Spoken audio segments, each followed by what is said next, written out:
яғни бізде осындай жинастырылған бас орай ағызғыш бар. Ол кеуіпті, оны құтқару жүйесіне бекіту үшін осындай ілмегі бар. Бізде осындай тығын бар, ол әлі де толық дайын емес. Зымыранды жинақтаған кезде оны тағы да қоса дайындайтын боламыз.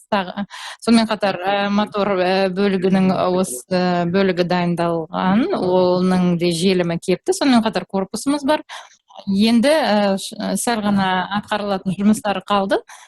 Ең алдымен зымыран корпусын мотор бөлшегімен бірге құрастырайық. Өйткені бұл бөлшекте желімделуі керек, яғни оның кебуі үшін біраз уақыт керек болады. Осы дисктің шеттеріне біз полимерлік желім жағуымыз қажет. Оны осылайша біз желімдейтін боламыз. Осы сұр түсті төменгі бөлігіне кіргізетін боламыз. Ол үшін дисктіні желімдейміз және дайындаманы корпустың ішіне енгіземіз.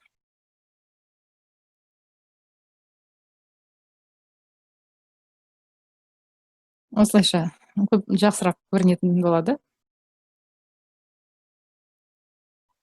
Полимер желімінің бір тамшысын тиянақты түрде осы дискінің шетіне жағамыз. Осылайша бүкіл шеңбер бойынша жасаймыз.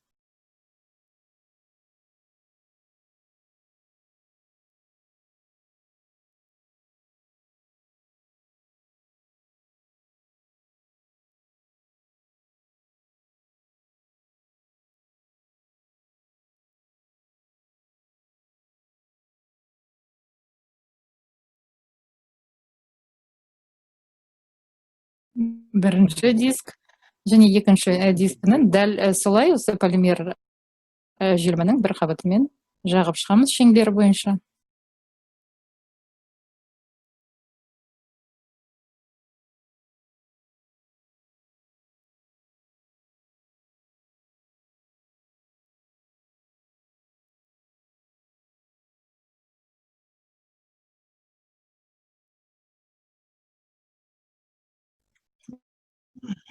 Осы қабаттың белгілі бір қалыңдығы болуы аса маңызды болып табылады. Өйткені жай ғана жағып өтсеңіз, онда осындай бір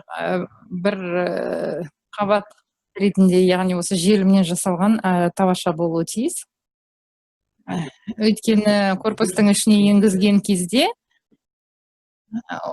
корпустың ішіне кіргізген кезде, оның қабырғасында қалып қояды. Бір бөлігі және осы соңына дейін жеткен кезде осы желімнің жақсы бөлігі қалатындай болуы керек.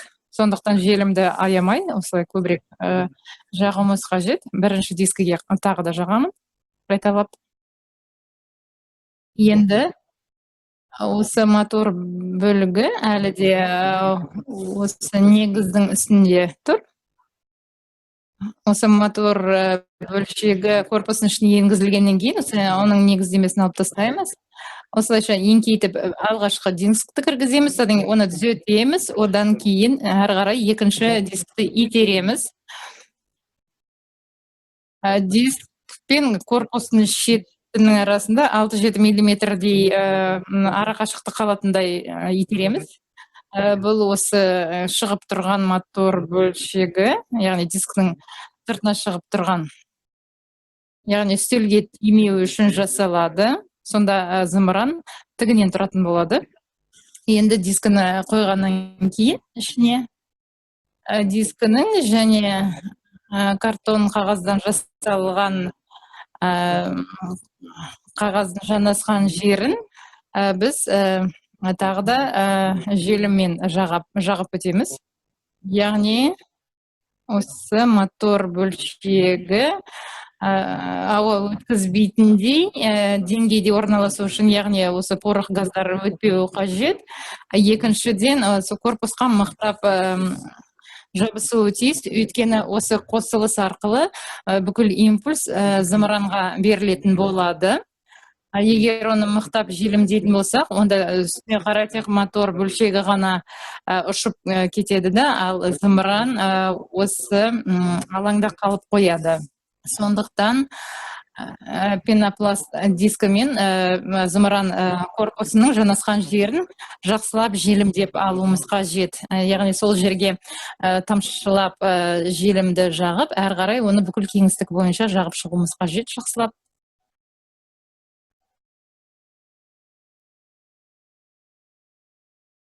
Кейде осы мотор бөлшегінде қозғалтқыш нашар бекітілген жағдайлар болды.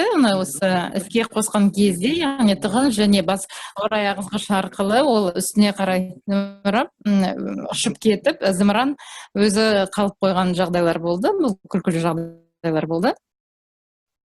Мен осы бүкіл шеңбер бойынша желімді жағып өттім. Енді оны кебу үшін қалдырып отырмын. Яғни әлі осы картоннан жасалған тығынды алып шыққан жоқпын. Осылайша желімнің кебуіне дейін жай ғана ысырып қоямын. Әрі қарай.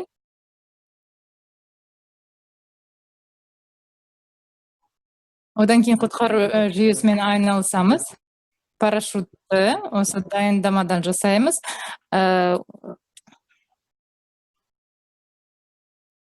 Стропа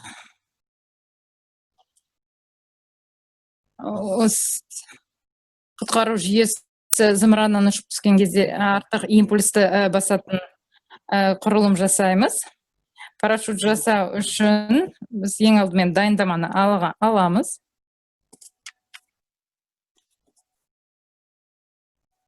Осы бөліктерді бір-біріне жабыстырамыз. Төрт жағынан. Оны скотчпен бір-біріне қосатын боламыз.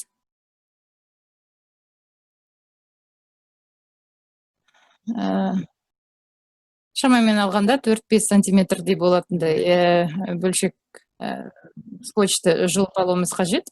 Осы скотчты ұзындығы бойынша ортасынан бөлеміз. Және осы жартыны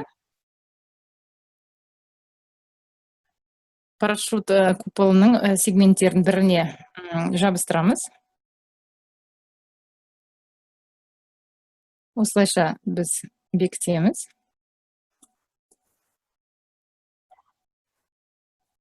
Енді әлі жабыспаған екінші бөлігін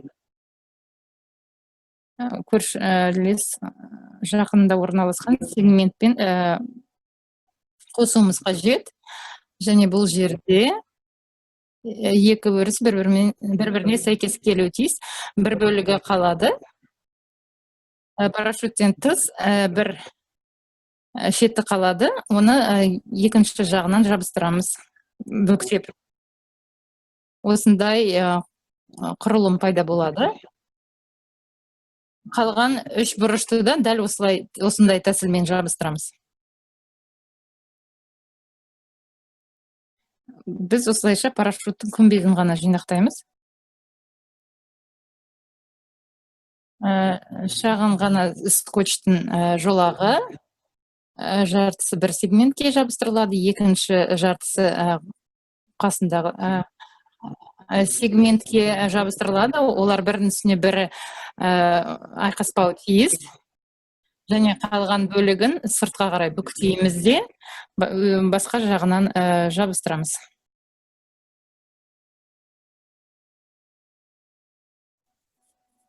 Тағы да біреу.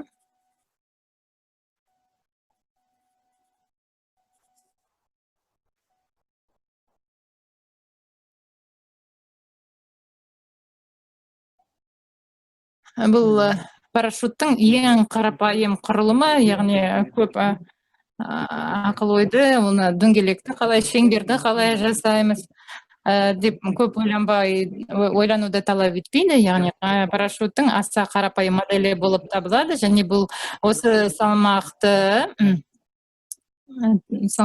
көтеруге төзімді болып табылады. Күрделірек парашюттер де болады, көлемі де үлкендеу парашюттер болады.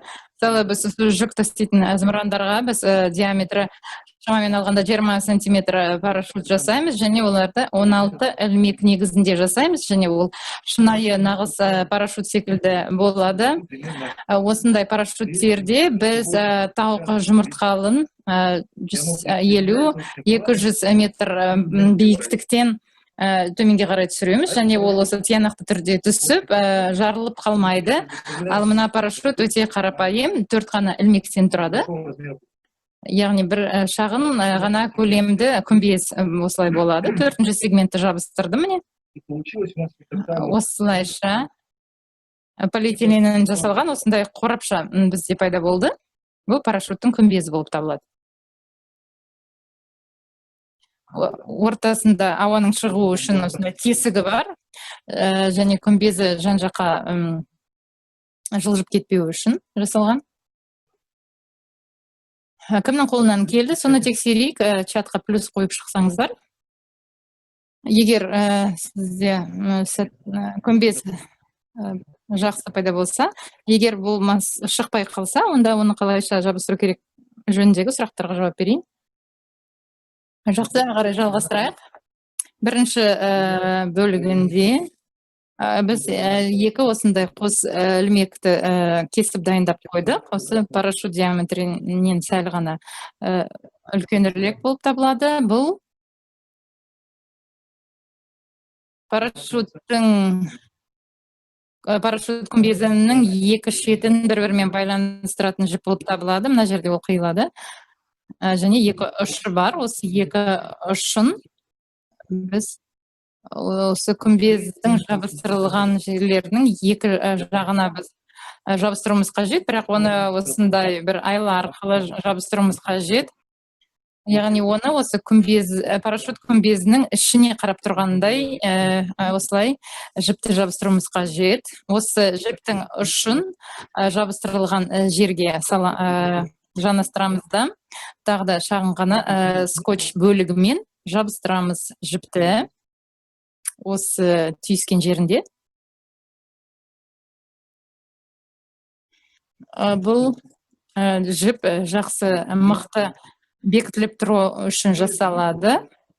Одан кейін жіпті осы күмбездің ішкі жағына қарап тұрған қалпынан сыртына шығатындай қалпына ауыстыру керек. Қайтадан тағы да скотчтың бір бөлігімен жабыстыру қажет. Осы қалпында.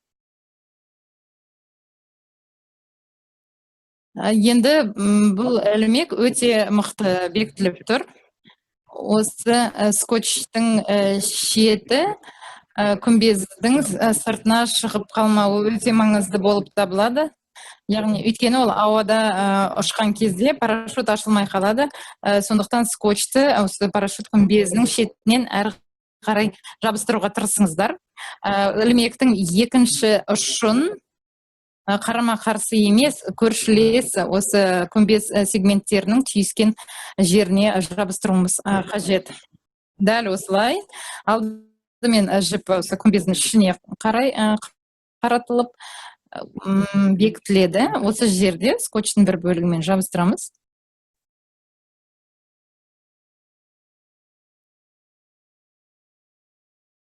Скотчты жақсылап басуымыз керек. Өйткені ол бүкіл үстіңгі бетімен жабысу керек. Астында ауа қалып қоймауы қажет. Тағы да бір скотч бөлігімен ілмекті осы күмбезден шығып тұрған қалпында жабыстырып алуымыз қажет, және скотчты өте мықтап басып жабыстырамыз. Осындай бір қос ілмек бізде дайын. Екінші жағында да дәл осындай тәсілмен жасаймыз. Бір ұшын түйіскен жердің бір жеріне, екінші ұшын көрші орналасқан түйіскен жеріне жабыстыруымыз қажет.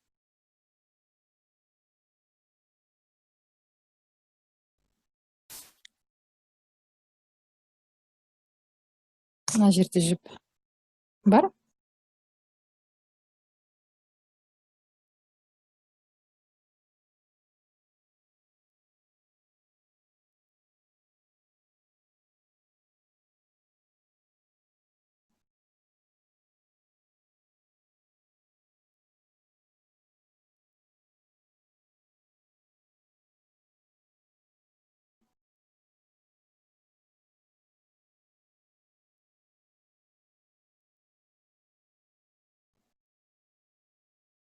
алдымен күмбездің ішіне қарай бағытталып қаратылып орналастырылған жіпті жабыстырып аламыз. Скотчпен жабыстырамыз.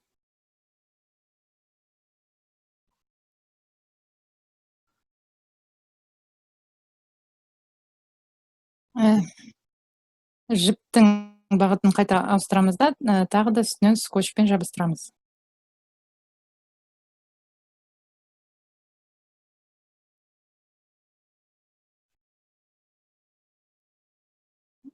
Осы көршілес орналасқан, жақын орналасқан түйіскен жеріне дәл осындай тәсілмен жабыстырамыз. Жіпті алдымен күмбездің ішіне қарай қаратылып орнатылады жіп.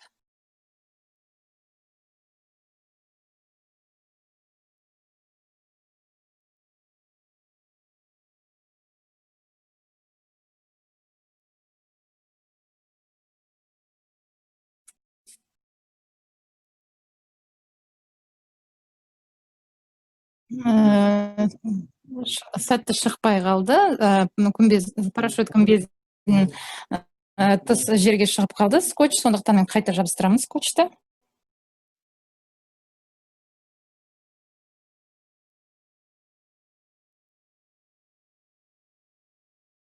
Енді жіпті қайта аударамыз да скотчтың басқа бөлігімен жабыстырамыз.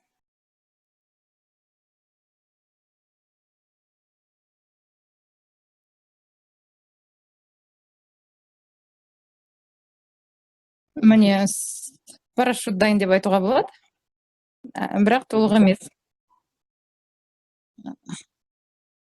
Бірақ өз функцияларын, ұшу үшін функцияларын жақсы атқарады. Осы ілмектер арқылы осы ойыншық іліп қойсаңыз, ол оны жоғары көтерілетін болады, бірақ зымыран үшін басқаша біз жинақтауымыз қажет. Егер осы саусақтарға ілетін болсақ парашютты, онда мына жерде ортасын көреміз. Осы ортасын біз ілмек тәрізді буып түйуіміз қажет. Ол үшін біз жіпті тартамыз да, сол жерде ілмек ретінде осы екі ілмек қосылған жердің ең ұшында түйістіреміз.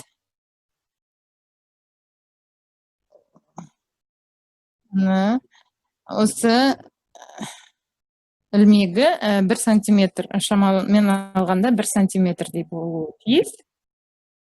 Және осыны біз тартуымыз қажет. Бұл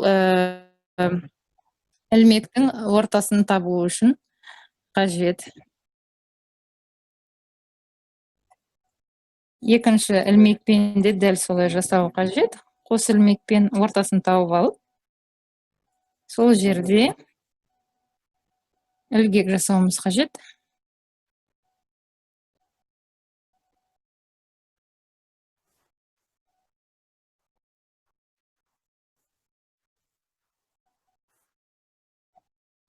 Жақсылап оны тартамыз.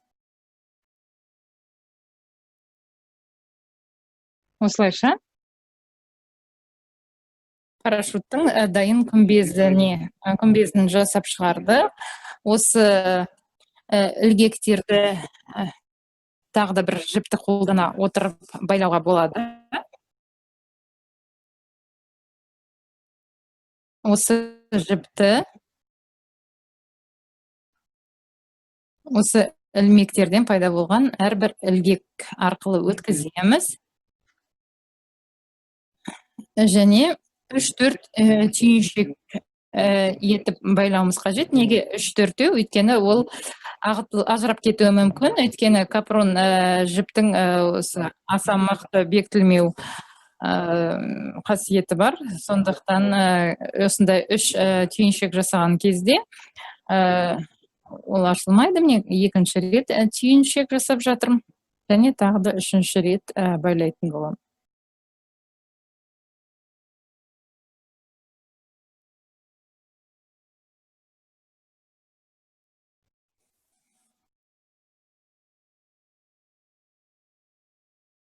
Жақсылап тартып байлау керек және тексеруіміз қажет, ажырап кетпейді ме екен деп.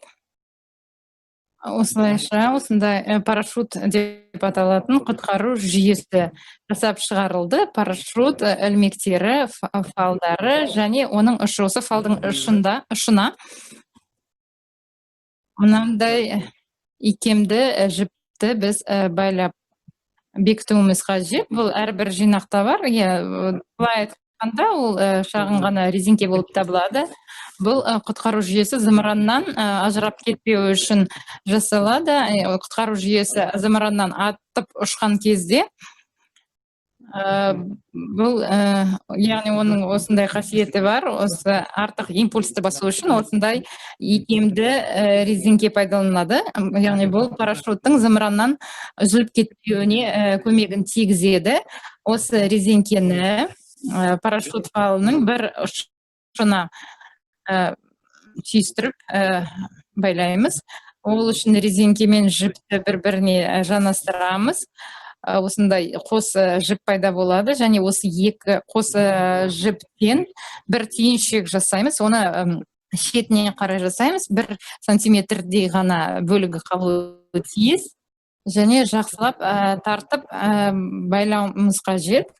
Яғни тек қана жіпті ғана емес, сонымен қатар резеңкені де тартып мақтап байлауымыз қажет. Тек жіп қана емес, сонымен қатар резеңкені қатты тартудың қажеті жоқ. Ол үзіліп кетуі мүмкін. Енді тексеруіміз қажет.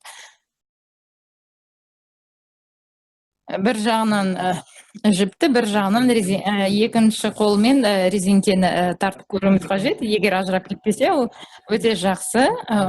Осындай қалған ұштары, егер ұзын болса, оны қиып қысқарту керек, яғни 5-6 миллиметрдей ғана қалдыру керек. Осындай аса ұзын болса, олар бір-біріне еріліп қалуы мүмкін, ал аса қысқалар ажырап кетуі мүмкін. 5-6 миллиметрдей болуы қажет. Енді резеңкенің қалған ұшына біз қалған жіпті байлаймыз. Бұл осы бүкіл құтқару жүйесінің зымыранға бекіту құралы болып табылады. Тағы да резеңке мен жіпті жанастырамыз бір-біріне және осы қос жіпті қарапайым бір түйіншек жасаймыз.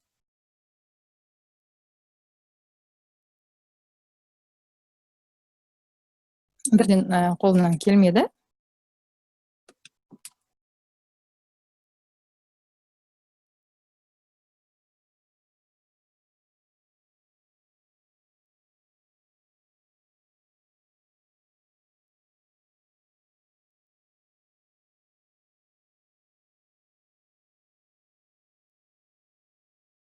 Түйіншекті шетіне қарай жақындатамыз және мықтап байлап бекітеміз.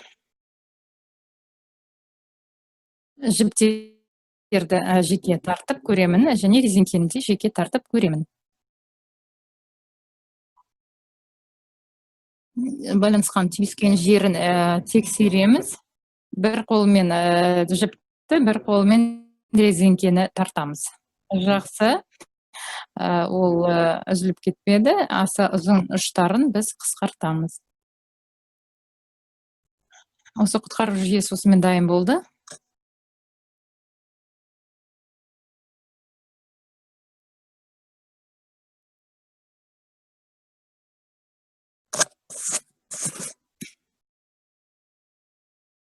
Көбінесе балалар қарап отыр екен. Құтқару жүйесі дайын. Енді парашютты біз жинақтауымыз қажет. Екі тәсілі бар, дұрыс және тез. Біз оны үлкен парашюттер, яғни көп ілмектері бар парашюттерге қатысты қолданамыз. Тез тәсілді қолдану үшін куполды біз ашып, ауамен толтырамыз. Осы тесікті, осы күмбездің үстіңгі жағындағы тесікке саусағымызды өткіземіз де, үстіңгі жағынан ұстап, күмбездің шеттерін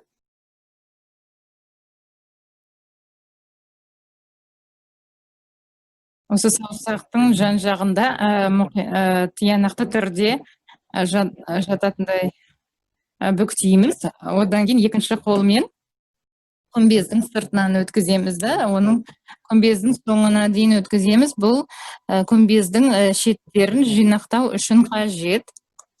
Енді осы жерде жай ғана ұстап тұру керек, яғни оны қатты жұдырықтамау керек. Және осы зымыраннан атып шыққан кезде ол аса баяу ашылатын болады. Осындай саусақтардан жасалған сақина арқылы күмбездің жан жақтарын жинастырамыз. Оны енді ортасынан бүктеуіміз қажет. Тағы да бір рет ортасынан бүктеп жинақтаймыз. Осындай тиянақты құрылымның сыртына біз ілмектерді ғана орап дайындаймыз. Осы фал аяқталған кезде басқа бөлігі қазір барлығын біз орауымызға болады. Өйткені біз парашютті жай ғана тиянақты түрде жинап қойдық. Бізге бөгет жасамау үшін осы құтқару жүйесі осындай түрде бөгет жасамай жай ғана жату үшін жасап отырмыз. Одан кейін тұрақтандырғыштармен айналысайық. Әрбір жинақта тұрақтандырғыштардың 3 дайындамасы бар. Яғни бұл зымыран құрылымдары болып табылады. Тұрақтандырғыштар деп аталады. Алдымен біз оларды бірдей пішінге келтіруіміз қажет, және екіншіден шеттерін егеп шығуымыз қажет. Яғни осы ұшақтың осындай үшкір қанаты тәріздес болу керек. Қазір олардың шеттері дөңгелектеп жасалған. Егер оны үшкір қылып жасайтын болсақ, оны жасамасақ та болады.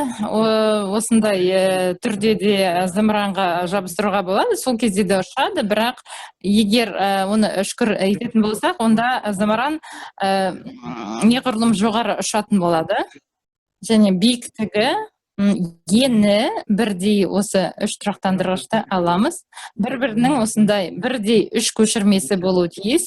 Барлығын ұштары бір-біріне сәйкес келетіндей жинақтаймыз. Кейбір жерлері сәйкес келмейтін шығар. Сондықтан осы сәйкес келмейтін жерлерін осы егеу құйрық қағазбен ақырын тиянақты түрде егеп шығуымыз қажет.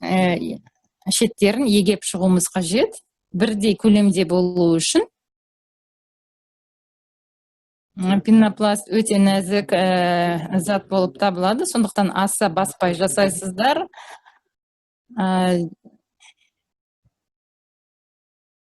Бұл түйіршіктелген материалмен біз егеп жатырмыз, сондықтан біркелкі болып шығады. Екінші тұрақтандырғыштардың екінші шетін егеп шығамыз. Яғни осы 3 тұрақтандырғыштарда үшеуі бірдей біркелкі болғанға дейін егеміз. Жақсы, тағы да бір шеті.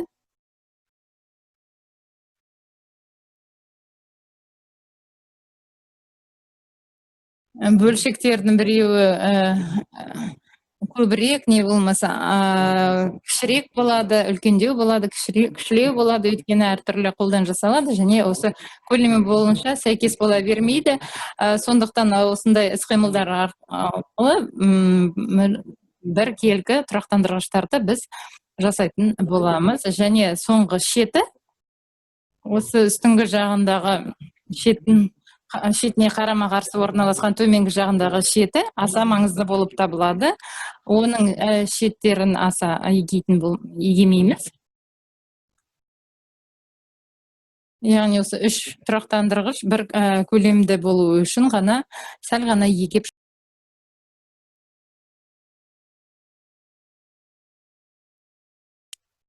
болды. Осылайша мүлдем бірдей болып келетін 3 тұрақтандырғыш жасап шықтық біз. Енді осы шеттері зымыранға жабыстырылады, ал қалған осы бұрыштағы шеттері осы перпендикуляр түрінен үшкірленген негізге дейін біз осы егеп шығуымызға жетпіз осы егеу құйрық қағазбен.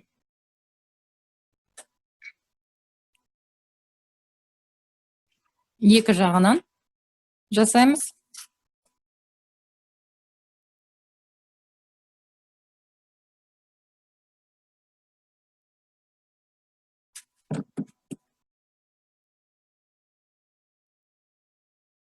Егер профиліне қарайтын болсақ, осындай бір келкі жан жағы бірдей болатын, осындай шағын ғана үй тәрізді болып шығады. Егер қолыңыз бірден шықпаса, оны тағы да сәл егеп шығасыз шеттерін. Егер тұрақтандырғышқа үстіңгі жағынан қарайтын болсаңыз, астындағы шеті бүкіл ұзындығы бойынша тегіс болуы қажет. Яғни осындай ені 2-3 не болмаса біреулерінде 5 миллиметр болатын осындай жолақ.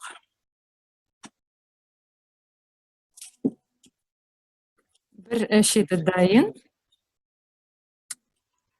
Дәл осы тәсілмен басқа да екі шеттерін сәл үшкір емес, перпендикулярды шеттерін егеп шығуымыз қажет. Осы арқылы біз аэродинамикалық пішінге келтіреміз. Тұрақтандырғыштағы ауа кедергісін біршама төмендету үшін жасалып отыр бұл.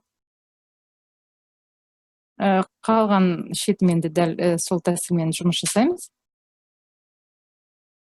Бұл төменгі бөлігі тұрақтандырғыштың. Зымыранның ұшу қозғалысы міне осындай, мынау бүйірі, мынау асты болып табылады.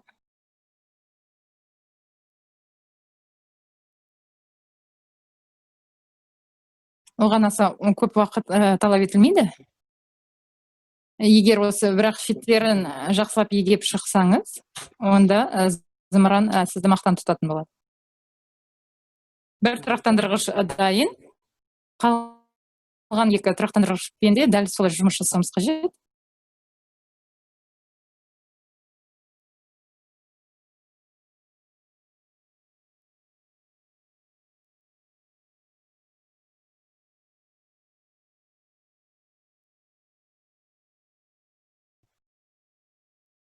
Аса қатты егеп тастамаңыз, өйткені аса қатты егеп шықсаңыз, онда алба-жұлба болып қалуы мүмкін. Шеті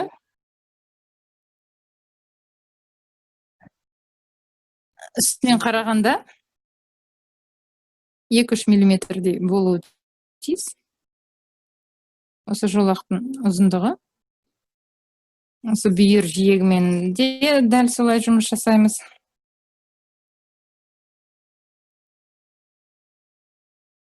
Екі жағынан да солай жасаймыз.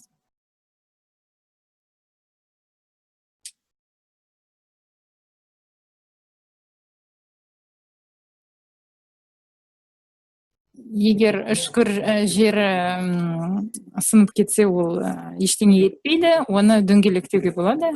Ол үшін осының салдарынан зымыран ештеңені жоғалтпайды.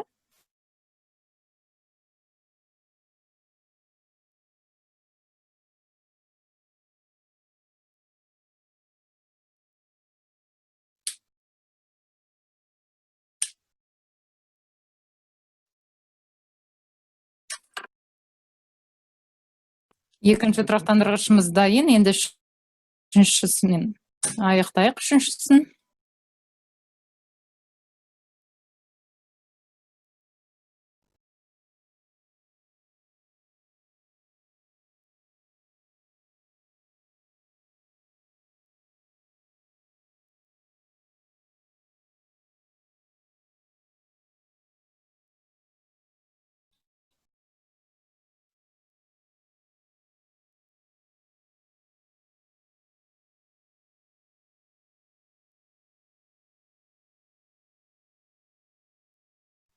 Сәл ғана басып жасауыңыз қажет. егер егер құм қағазына қатты басып қойсаңыз, онда пенопласт бүктеліп қалуы мүмкін. Егелмей бүктеледі пенопласт.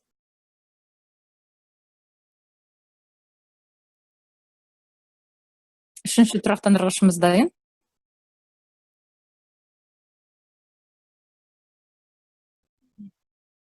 Тұрақтандырғыштарды егеуден пайда болған шаң, тозан өте жаман болып табылады және киімге жабысып қалады. Сондықтан оны осылай жинап алуымыз дұрыс болады. Әйтпесе киіміңіз аса таза болмай қалады. Келесі қимылымыз тұрақтандырғыштарды зымыран корпусына жабыстыруымыз керек. Егер мотор отсегінің клейі жабысқан болса, онда негіздемесін алып тастауға болады. Корпус зымыранның дайын корпусы, оның ішінде мотор отсегі енгізілген. Осы жолақтармен белгіленген 3 жерге біз жаңа ғана дайындаған 3 тұрақтандырғышты бекітеміз. Оны біз полимерлі желімнің көмегімен жасаймыз.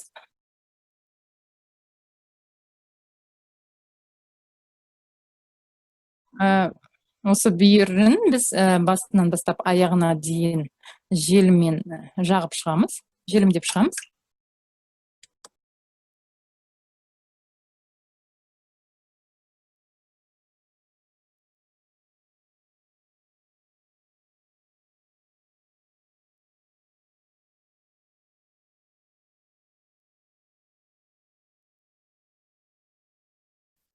Енді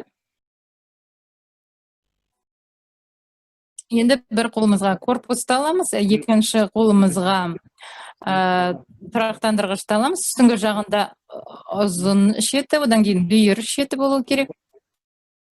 Осы тұрақтандырғыштың үстіңгі жағы осы белгіленген жолақтың үстіңгі шетіне жабыстырылады және дәл осы жолақ бойынша түзу тұрақтандырғышты бекітіп қоясыз. Осы желім арқылы ол сол жерге бекітілуі тиіс. Жолақ бойынша түзу болу үшін туралайсыз. Егер олай болмаса, зымыран қисық ұшатын болады. Егер байқасаңыз, осы зымыранның төменгі жағына дейін белгілі бір ара қашықтық қалып отыр. Яғни осы тұрақтандырғыштың ортасын біз үстіңгі жағымен сәйкестендіріп алуыңыз қажет. Осы тұрақтандырғыштың бүйірінің астындағы желім кебу үшін біраз уақыт күтуіміз қажет, өйткені ол өзінің салмағымен түсіп қалуы мүмкін. Шамамен алғанда 1 минуттай уақыт күтуіміз қажет. Осындай қалпында желім сәл кебуі қажет.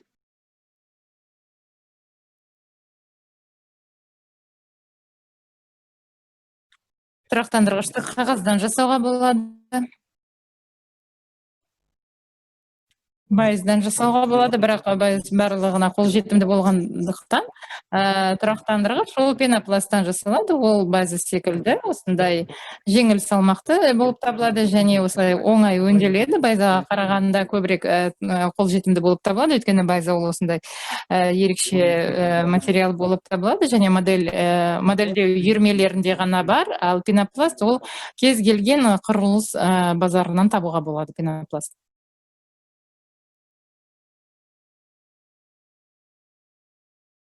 Желім сәл кепті, тұрақтандырғыш дүзу тұрған көріп тұрмын. Енді корпусты басқа жағына ауыстырып, тұрақтандырғышты жабыстыруға болады. Қазір зымыранның корпусын сәл шетке қойып, тұрақтандырғыштың бір шетіне желім жағамыз.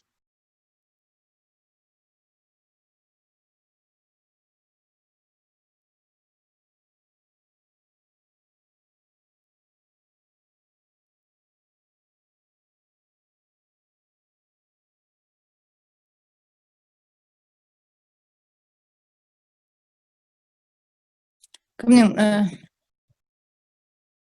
тамшуры бар тюбикті, ол осы шетіне ғана жағуға болады. Осы үстіңгі жағында ұзын шеті, астында бүйірі және ең төменгі жағы аздау болу керек. Тұрақтандырғыштың үстіңгі бөлігін осы зымыран корпусындағы жолаққа сәйкес түзу жабыстырамыз. Сәл оны түзетуге болады. Тұрақтандырғышты корпусқа жанамалаған кезде.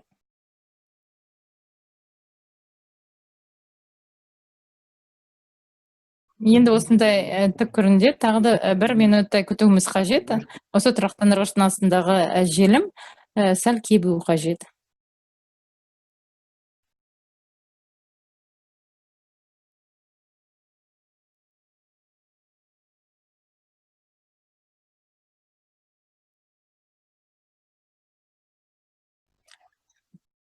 Желім тезірек кебу үшін оған үрлеуге болады, өйткені желім спирт негізінде жасалған. Спирт тез буланып кетеді, егер оған үрлесеңіз, ол тезірек буланып кетеді. Буланып шығып кетеді.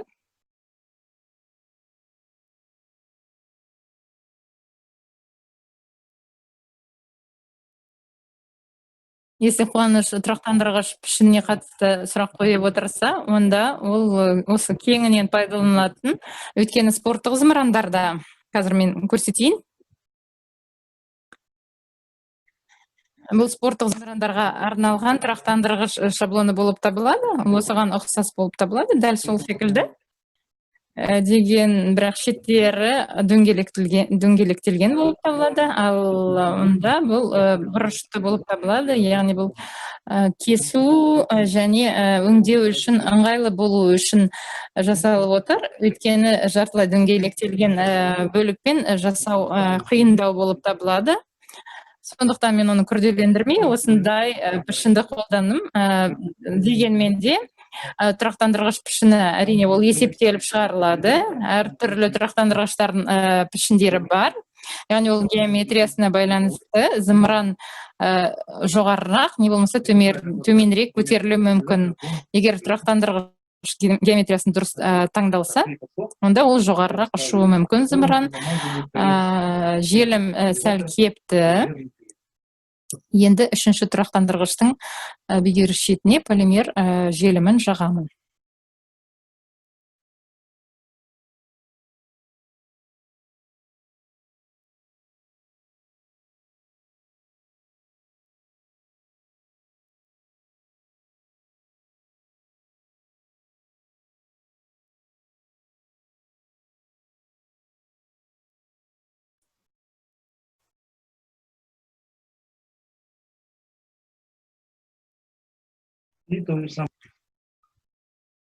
Дәл сол тәсілмен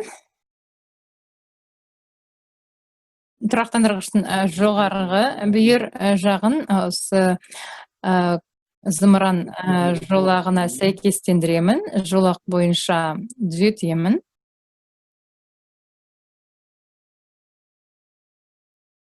Осы желім жағылу үшін тұрақтандырғышпен үстінен астына қарай жылжытамын. Осы тұрақтандырғыштың шетіндегі жағылған желі, ол ана корпусқа да жағылу үшін осылай жасаймын. Тұрақтандырғыштың осы түзетілуін қайтадан тексеремін, оны тігінен ұстаймын. Желімнің сәл кебуі үшін, одан кейін тұрақтандырғыштар неғұрлым қатты бекітілу үшін бірінші жабыстырылған тұрақтандырғыштың шетін екі жағынан және кері жағынан қайта желіммен жағып шығуымыз қажет, желімдеп шығуымыз қажет.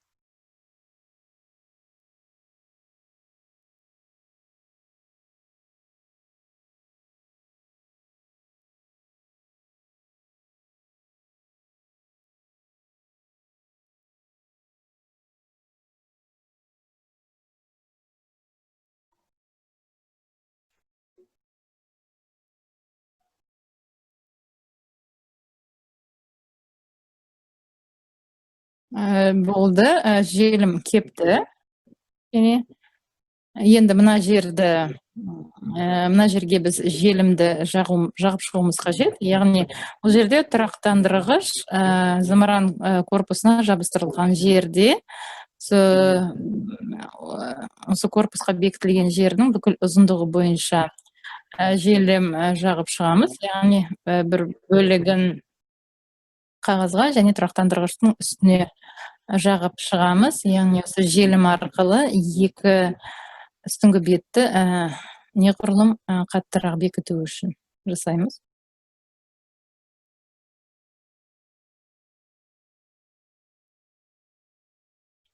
Тұрақтандырғыштың ең төменгі нүктесіне де желім жағамыз және ақырындап оның кері жағына ауысамыз. Екінші жағынан да қиылысқан жерін полимер желіммен бекітіп жағып шығуымыз қажет. Бір тамшы арқылы оны басына дейін созып жағып шығуымыз керек.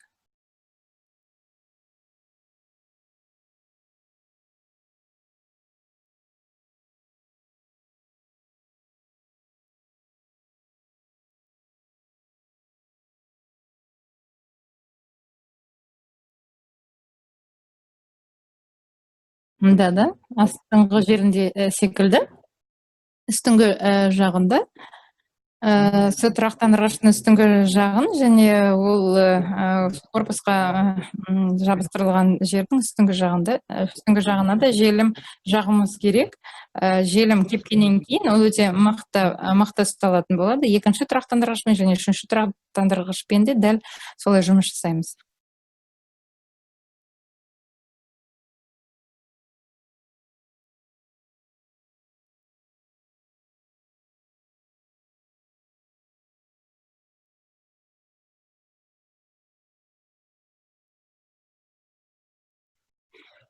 Аса көп желім ағызбаңыз.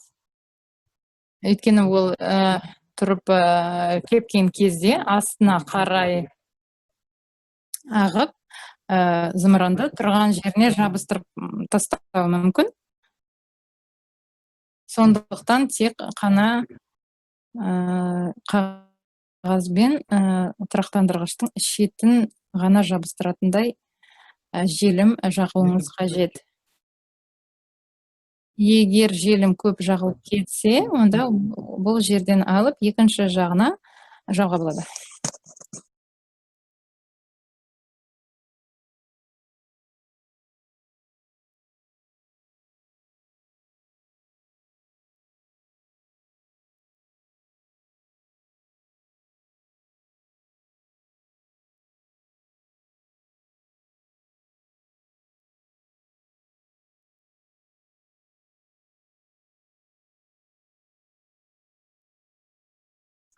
Соңғы үшінші тұрақтандырғыш қалды. Дәл солай шеттеріне желім жағып шығамыз. Яғни шеттеріне емес, олардың тұрақтандырғыштың корпусқа түйіскен жеріне желім жағып шығамыз. Осы желімнің осы қабаты арқылы бүйірімен жабысқан жерін біз нығайта түсеміз. Қазір тұрақтандырғыш осы корпустың үстіңгі бетіне жабыстырылып тұр.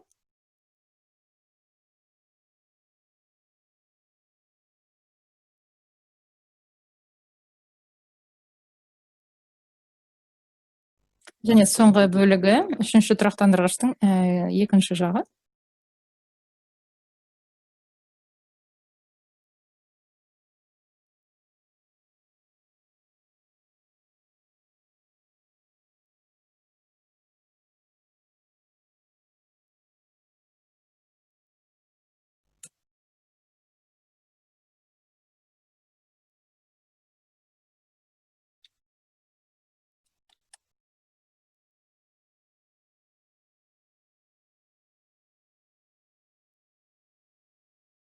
Жақсы, керемет. Енді бұл желім кеппей тұрғанда тұрақтандырғыштардың біріне құтқару жүйесінің жібін жабыстыруымыз қажет. Жоқ, мен асығып кеттім. Алдымен тұрақтандырғыш емес.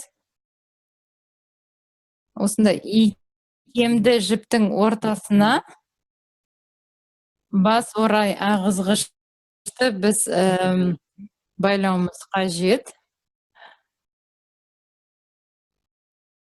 Дайындаған кезде жасаған ілгек арқылы, осы ілгек арқылы жіпті өткіземіз. Жіптің осы бір ұшын өткіземіз. Осы икемді жіпке дейін өткіземіз ілгек арқылы. Икемді жіптің екі ұшын алып,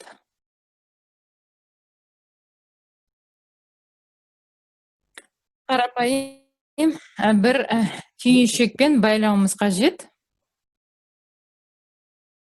Бас орай ағызғыш зымыраннан ұшып шыққанда жоғалып қалмау үшін жасалады. Осылайша жасаймыз. Шамамен алғанда ортасына әкелемін де, осы түйіншекті тартып байлаймын. Осындай жүйе пайда болды. Парашют, ілмектері, фал, икемді жіп, оған орай ағызғыш бекітілген. Одан кейін құтқару жүйесін бекіту жібі, және осы жіптің ұшын біз тұрақтандырғыштардың біріне жабыстыруымыз қажет. Мынадай тәсілмен жіптің ұшы осы тұрақтандырғыштың төменгі жағына сәйкес болуы керек. Желім кеппей тұрғанда осы жіпті сол жерге тұрақтандырғыштың корпуспен түйіскен жеріне біз жабыстыруымыз қажет. Үстінен қайтадан бір қабат полимер желімін жағамыз. Яғни бұл үзіліп кетпей, жақсы бекітілу үшін жасалады. Тағы да полимер желімінің бір тамшысы арқылы жасаймыз. Бұл жіп осы желімнің ішінде қалуы тиіс. Яғни осы желімді жақсылап сіңіріп алу керек. Жіп сондықтан жақсылап тағы да желімнің бір қабаты арқылы бекітеміз.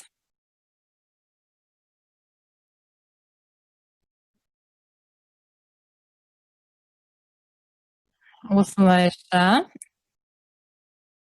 енді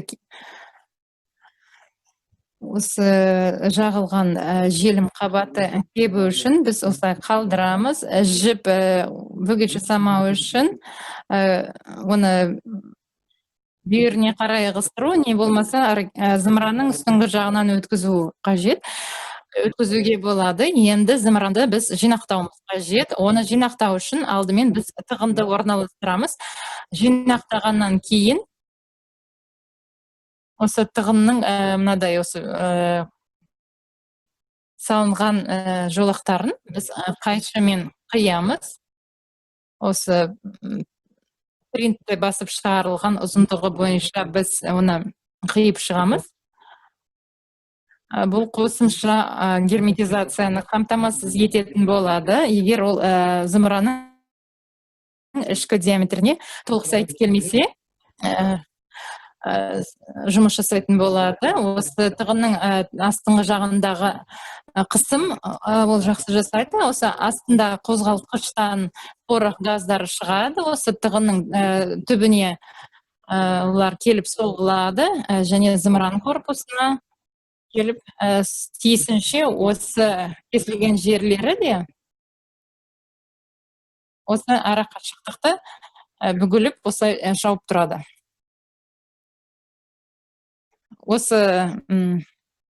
Осыларды кесіп болғаннан кейін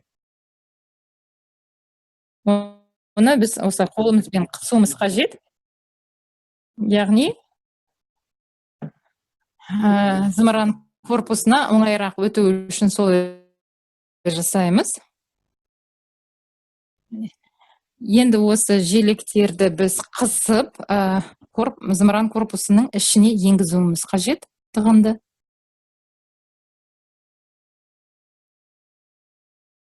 әрі қарай осы саусағым жететіндей жерге дейін әрі қарай итеремін. Және әрі қарай тағы да біз енгізетін нәрселер, егер парашют осыншама орын алатын болса, дәл осы арақашықтыққа оны итереді. Егер ол көбірек орын алса, көбірек арақашықтыққа итеретін болады. Парашют ашылып қалды. Мен оны қайтадан толығымен ашып, қайта жинастыратын боламын. Үстіңгі жағын аламын. Оның өрістері аса шығып тұрмау үшін жинақтаймын. Осы саусақтардан жасалған сақина арқылы оны жинастырамын. Ортасынан бүктеймін, тағы да 2 бүктеймін. Жинап болғаннан кейін оның сыртына парашюттың ілмектерін ғана орап шығамын. Тегіс болмай шықты, қайтадан орап шығайын. Ол жеке бөлігі, ол оралмау керек. Енді осы оралған парашютты зымыранның ішіне енгіземіз. Қазір ол тығынға барып тірелді. Мен әрі қарай итеремін саусақпен. Осы арақашықтыққа біз фалды саламыз. Және осы икемді жіпті де енгіземіз. Сіздерге көрінетіндей жасаймын. Оралмаған қалған жіптің бәрін осы ішіне салып енгіземіз. Осы тұрақтандырғыштар толық кепкеннен кейін жасауымыз керек. Бірақ біз асығыс болғандықтан қазір мен жасаймын оны.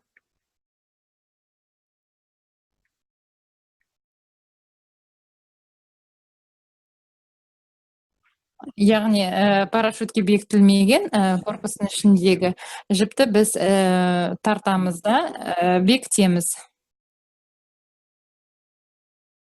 Және ұзындауын осы корпустың ішіне салуымыз.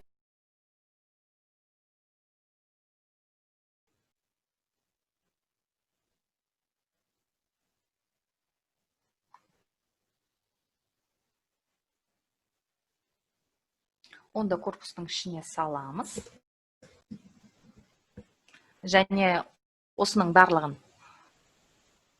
жабамыз. Аппликательмен негізгі. Егер сізде салынбай жатса, кіргізілмей жатса, мына юбканы сәл көтеруге болады.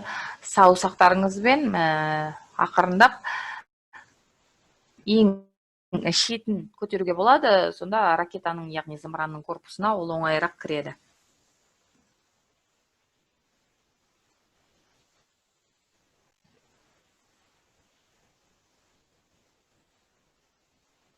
Жерде қараңыздар, салдық, зымыранға салдық, содан кейін жаптық. Стабилизаторға жапсырылған мына жіп тартылған болу керек. Ол ілініп, салынып қана тұрмау керек. Мына жерде зымыранды да дайындадық. Сонымен бұл ұшыруға байланысты негізі тағы бір деталь бар. Мына жерде мынандай шеңберлер қалды. Шахтадан егер ракетаны ұшырсаңыз сол керек. Яғни шахтадан ұшыратын болсаңыздар, онда бұл жерде зымыран үш жағынан осыған орналастырылған болу керек штырларға. Яғни шахтадан ұшырылған сияқты болу керек. Яғни үш жағынан оны тіреп тұру керек. Яғни мына шеңберлерді жасаймыз. Желімдейміз. Әрбір қағазды алып, содан кейін сіз штыр диаметрына байланысты біздің тіреуішіміздің диаметрі 6 мм. Сондықтан біз бұл қағаздан 7-8 мм, диаметр 7-8 мм шеңбер жасауымыз керек. Мысалы, мынаны қарасаңыздар, мына қаламсаптың диаметрі 8 мм. 8 мм. Яғни, осы қаламсаптың айналасынан шеңбер жасауға болады. Яғни, осы қағазды алып, орау керек.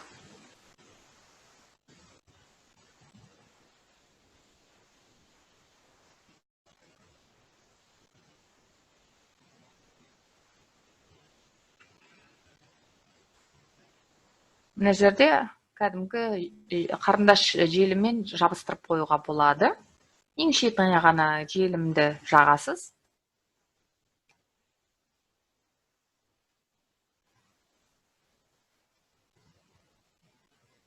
Мына жерде қалған бөлігіне желімді жағып, толығымен жабыстыру керек. Қағаздың шеті жабыстырылған болу керек. Мынадай кішігірім шеңбер пайда болу керек. Осы қаламның үстінде қаламға кигізіліп, желімі қата берсін. Екінші шеңберді жасаймыз. Екінші шеңбер не үшін жасалады? Зымыран үстіңгі жағы да, астыңғы жағы да бекітілу керек. Тағы да сол қаламның екінші бөлігімен жасаймыз. Тағы да қаламға ораймыз.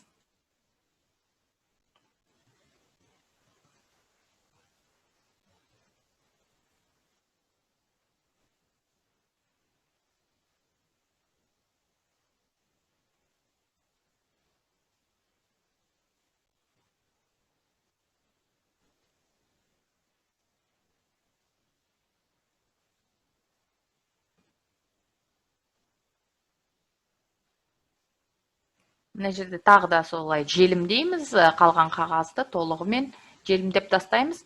Екі бізде мынадай сақина шықты, екі шеңбер. Өте керемет. Енді бұл шеңберлерді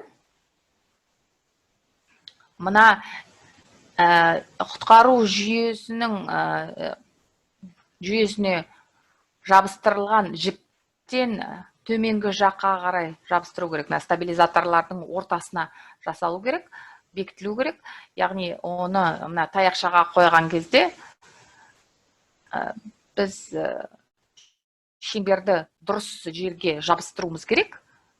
Яғни, бұл стабилизатор таяқшаға бұл зымыранды кіргізуге кедергі келтіруі мүмкін. Сондықтан мен бұл екі шеңберді екі жерге, мынандай жерлерге желімдеймін.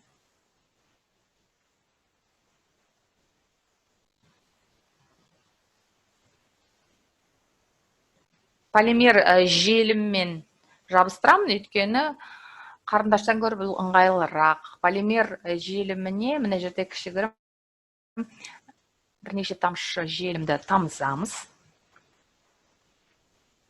Бұған кішкене ғана желім жабыстыру керек. Және содан кейін сол шеңберді зымыранның корпусына желімдеу керек.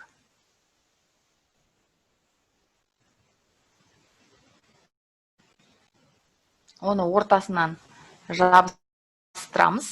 Содан кейін оны түзілу керек. Яғни бұл жерде немеге қараймыз. Төменгі жағынан конусқа дейін қарау керек. Яғни бұл шеңбердің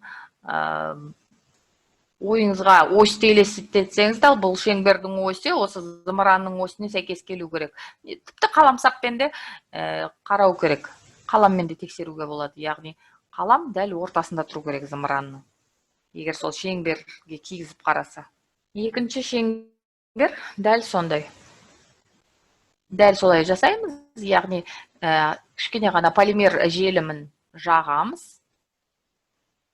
Тек қана сол зымыранға жабыстыру үшін, содан кейін, ол жабысқаннан кейін тағы да біраз желім жағамыз сыртынан, түсіп қалмау үшін. Қазір жай ғана енді зымыранға жабыстыру үшін ғана кішкене желіммен ғана жабыстырамыз. Содан кейін тағы да бір қараймын, яғни екі шеңбер осы зымыранның осымен сәйкестену керек. Яғни басынан аяғына дейін қараймын. Мына жерде кішкене қисықтау тұр, мына кішкене үстіңгі шеңбер, сондықтан оны түзулеу керек. Егер шеңбер дұрыс жабыстырылмаса, қисық жабыстырылмаса, онда олар баяулатады зымыранды.